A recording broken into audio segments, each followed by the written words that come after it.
Does this sound familiar? You wake up every day dreading the workday ahead. You sit in traffic, you punch a clock, you trade your time for a paycheck, and meanwhile, you're missing important moments like watching your kids grow up.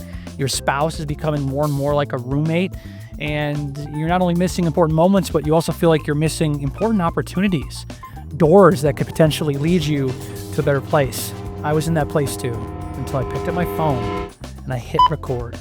What if I told you that the same device that you sit there endlessly scrolling social media with could be your ticket to freedom? Not in some weird theoretical voodoo way, but in a real practical way that actually replaced my full-time job and my paycheck. And the best part, you don't need expensive equipment. You don't need countless years of experience. You don't even need a bunch of followers to get started. Not anymore. So stick with me. I'll show you how I made it happen for myself and how you can too. Hey, welcome to Freedom Films. Welcome to this channel. If you're someone who wants more freedom, more time with your family, and a way out of the job that you hate, well, then this is the place for you. I'm here to help you take control of your life using the skills that God gave you, the resources you already have.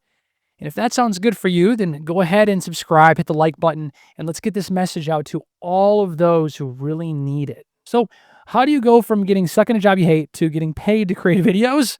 And more importantly, how do you do it without fancy gear, with hardly any budget, no experience? Well, that's what I'm about to show you. Step one, start filming at work. I didn't wait for permission. I picked up my phone and a coworker and I started having fun in the workplace, filming content that was helpful to our clients, to our customers. It started out as a fun little experiment, and then it grew into something so much more, to the point where our corporate office was requesting more content. And then every location of ours run by the corporate office had to put out weekly and daily content to match the production that we were doing at my place of work. Even if you're not currently employed, that's okay too. Just start wherever you're at in life. Pick one of your favorite hobbies. Maybe you love Pokemon, and so start making content around Pokemon. I don't know, maybe you love plants, and start a channel on YouTube about plant life, about what it's like to. I wish I had more plants, honestly. Plants are expensive. Both Pokemon cards and plants are really expensive right now, so maybe not the best time for those hobbies, but I digress. You get the idea. Start wherever you're at in life, whether you're employed or not.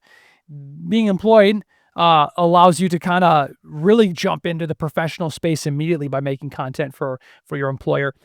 Otherwise, just start a YouTube channel on plants and Pokemon, and then practice and hone your skills there. Step number 2 would be build experience by solving people's problems. At first, nobody cared what I was doing, but then the change happened. People started noticing my videos weren't just entertaining, they were helpful.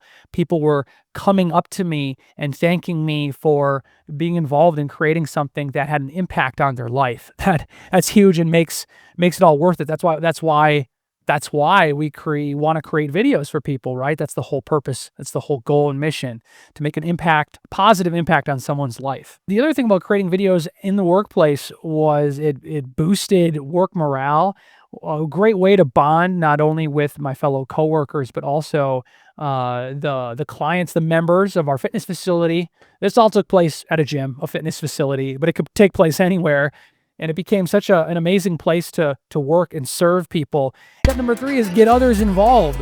At my place of work, when I was getting started, I shared in the pre-production, production, and post-production duties with my coworkers. Sometimes I would conduct the interviews, sometimes I'd be behind the camera, sometimes I'd be the one editing, and we would switch off those duties. You don't have to experience this journey alone. Bring others in with you. Bring other people in with you. And if no one else is interested, that's okay, because we're forming a community here that has your back. I have your back. Number 4 is start building a reputation as the video person. You're gonna be shooting video, and people are still gonna call you weird stuff like photographer. I know that I get called photographer all the time. I don't take photos. When I started my journey, my videos eventually started getting shared by people, and I built up the reputation in my hometown as a go-to videographer. And so the portfolio and the resume, if you will build itself if you just hit record. If you are creating content and you're posting it, your portfolio takes care of itself. You'll build a reputation and you will start booking more and more gigs because of that. Which leads to step 5, start taking paid gigs. Once I got to the point where I started getting paid by my company, my fitness facility, the brand I worked for, started paying me to film more professional videos for them, member client testimonials, that sort of thing. And that's when I got to exercise new skills and how to light an interview with, a key light and a backlight, and all that sort of things, different camera angles. I really got to practice and hone my skills again where I was at. I was still employed full time by this company I worked for, and I was also getting paid on the side for video work. And once that happened, I started to take on more and more freelance video work for other small businesses, weddings, you name it. And the rest is history. It's too super cliche, but it's true. And then the next step, taking this final step, was the most difficult, or one of the most difficult steps. And that's step 6, make the jump. It feels like jumping. It felt like jumping when I felt like my video income could just about match what I was making at my job. I knew it was time. There's always risk, but I put in my 2 weeks notice, walked away from that old life, and never looked back. I have way more control over my schedule and my time. I've spent more time with my family than is probably healthy. Is there such a thing as like too much time spent with family?